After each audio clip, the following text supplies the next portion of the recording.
Today we're talking about income producing assets, but specifically we're going to focus on bonds. So this is one of the lower risk sources of income. So when you want to invest for income, you want something that's going to give you regular cash flow, you want something that's going to be reliable, and you want something that you know basically would not lose you money. So bonds fit those three criteria really well. So just to kind of let you know what bonds are, a bond or bonds are loans to companies called corporate bonds or to governments called government bonds. In the UK, they're called Gilts. In the United States, they're called Treasury Bills or Treasury bonds. They're called different names around the world, but they're all still the same. Now, bonds differ in the length of time. So you can get like a ultra short bond, which could be 1 month. You can have a 6-month bond. You can have a year. You can even have 20 years, and each one will come with its own different risk level. So if you have a short-term one, it's unlikely that they're going to default within a month. So that would be a lower risk one versus 20 years. Who knows what's going to happen in 20 years? So that would also reflect on the returns that you can expect. Government bonds are generally regarded as probably the safest ones because a country like the United States the chances of them defaulting is very low. The UK have never defaulted on bonds, on the gilts. So because they're quite reliable, people like them for that. My only issue with them is that they pay relatively low yields. So the whole point of investing for me is to beat inflation. So if you want to beat inflation, and at the same time want income, so you need something that's going to give you enough money for income and as well as continue growing. And for me, bonds are not the best for achieving this. So I'm not heavily invested in bonds, but I know there are people who are closer to retirement, or some people who actually retired, or some people who might want to retire early, in which case they don't want to take massive risks. Because I'm relatively young, it means that I don't need to worry about that just yet. Maybe in the next 20 years, 30 years, then I might be at that situation where I'm thinking, you know what, maybe I don't want to take as much risk as I am today. So let's not talk too much. Before we get into it, make sure you like, subscribe, leave your comments below, click that notification button, and share this video with someone who you think will benefit from it, because word of mouth is what helps the channel grows. All right, let's go into it. First of all, we need to find the bonds. So I'm using my favorite platform, which is Trading 212. They're not sponsored. I'm not sponsored by them. It's just the one I find easiest. I set up this portfolio specifically for this channel, the Roadman Investor. It just allows me to play around. It allows me to put examples in to show, real life scenarios.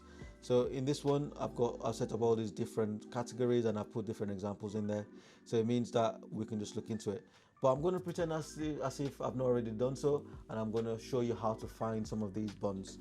So there are two ways of doing it. You can simply use Trading 212 if you just click on search over there, and then it gives you all the different options. So you look at fixed income ETFs. So these are bonds in an ETF. So an ETF is a bundle of different assets. So in this case, you find bonds that are all bundled together into an ETF. So it might be all corporate bonds, or you might be high yield bonds, or it might be all government bonds. So that might have UK government bonds, US government bonds, Canadian government bonds, all bundled together into one ETF. So they're all in there. Or you can just type in up there into the search bar, you can just type in bonds, and it'll give you all the different options. So you got global bonds, you got European high yield, you got JP Morgan US bonds, emerging market bonds. There are all sorts of different bonds in there. So the question kind of is, which one do we pick? So to kind of narrow it down, I prefer to use the ETF tool called justETF website. So in there, I think it gives you better clarity. So once you go to the justetf.com website, and then in the search you type in bonds, and then you search, it gives you 577 different returns there. You click on that, and then it gives you all those. So you can see you got some that are accumulating, some that are distributing. So if you're at an age where you don't really want to take the income yet, but you just wanted to accumulate, you can go for the accumulating. But if you want something that pays out, make sure you go for the distributing one. Now, like I said, for me personally, the whole point of an income generating tool or asset is to actually have access to that income to either live off, pay my bills, or to invest somewhere else. So the idea of accumulating, using accumulating version of income producing assets is a bit counterproductive for me. Now, there are people in certain countries that are subject to different tax rules that may want to use this, because once the income is paid out, then they'll have to pay tax on that income. But in the UK, we have the stocks and shares ISA that allows you to invest up to £20,000 in a financial year, and anything you make within the ISA kind of covering is tax free.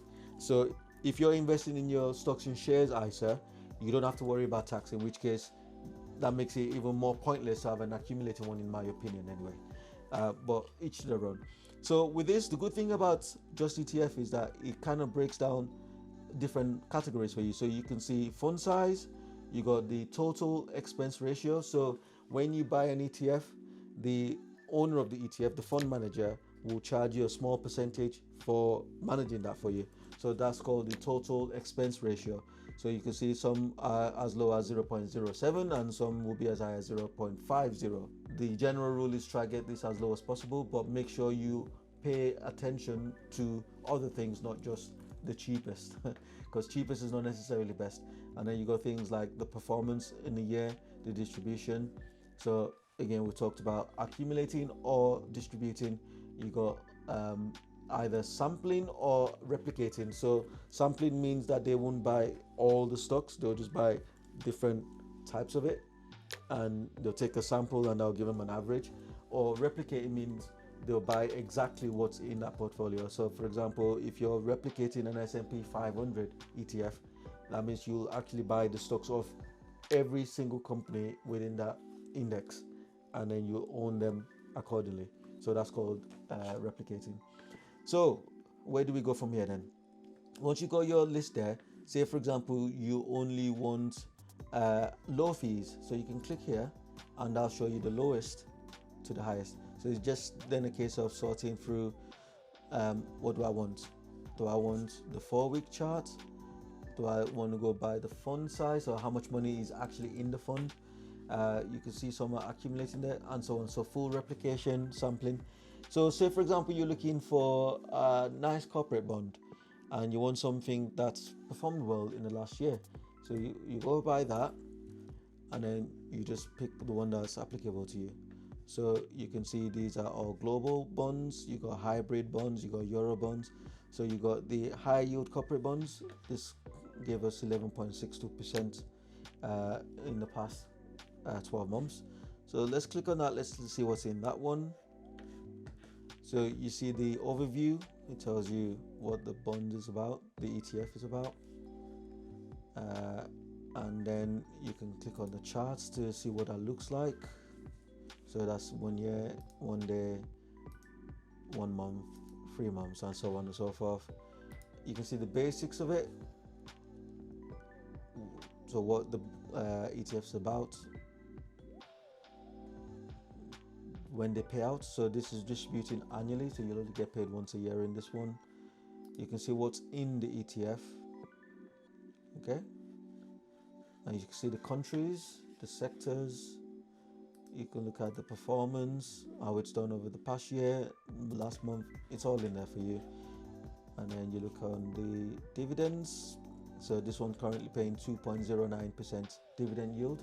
So for every £100, you get £2.09 back. And so you can look at all these different things.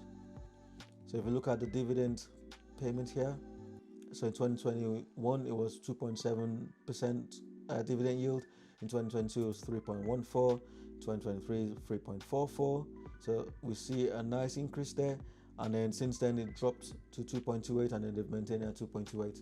So for me personally, something like that, I like that. I want something that's going to keep growing, but it seems to have dropped and then maintained. So that might be something you want to look at, the risk, and then the stock exchange. So these are the different countries where you can buy this particular ETF.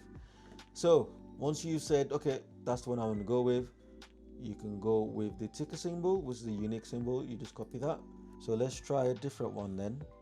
Let's look at this one, which is SHYG. So SHYG. So we've got that one, and we can see that it's there. So it's one of those I've actually picked for my portfolio. So you can see the dividend yield in there that pays twice a year.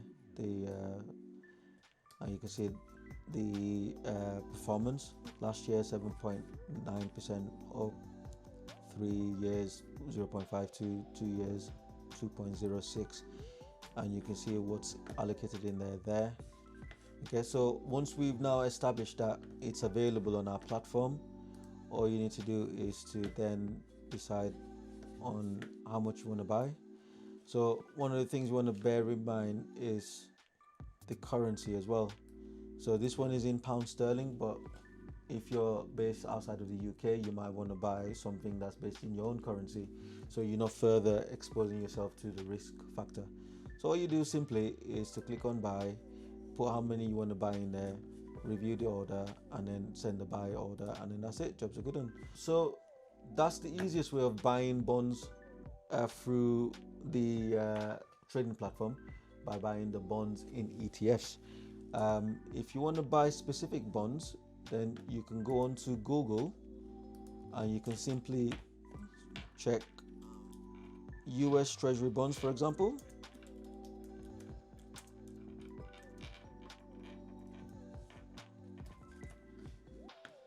And then you got Treasury Direct, so you can just click on that. Okay, and then through this website you can purchase the bonds directly. So it tells you up front what the returns will be, and the good thing about bonds is they'll pay you that, and then they'll return your money to you at the end of that period. So with the 20-year bond, they'll keep paying that 5% per year, and then at the end of the 20 years you get your money back. And it just breaks it down for you a little bit. So you can buy directly from this kind of website, for example, or if you want to buy a UK version, UK, so you can type in buy UK Gilts. Okay, and then you have different platforms such as Interactive Broker, Hargreaves Lansdown, and so on and so forth, II, and you can buy them from there. So you can buy directly from the government as well, which is the gilt market, and then you can actually just search in there. So this website has all the information you need in order to allow you to buy directly from the UK government, and different countries will have different rules and different websites and so on to buy directly if you wanted to buy the government one. So in this video I've just broken down what bonds are, how to find different types of bonds, so corporate bonds or government bonds, bonds, ETFs, how I personally sort them out and figure out which one I want to buy, and looking at different criteria that we can apply. So if you want the cheapest one, if you want the best performing one, if you want time frame, so you want a 5-year one or 20-year one, and so on and so forth. So hopefully this gives you a step-by-step what button to press, where to look, in order to allow you to invest in bonds. Like I said previously, bonds are not my favorite, but it's just because of the age I am, and also the stage of life I'm at. I'm not at the stage where I need to take income like that, although it's nice, but I'm more focused on the growth side of things. So what I'm going to move on next to is how to generate income from stocks, so individual stocks, and also generate from high yield paying stocks. So watch the next video Don't forget to like, don't forget to subscribe. Make sure you click on that notification bell and share this with everybody. Let's get the word going. Let people who might want to retire early and looking for consistent and reliable sources of income see this video. And join me next time. It's a Roadman Investor.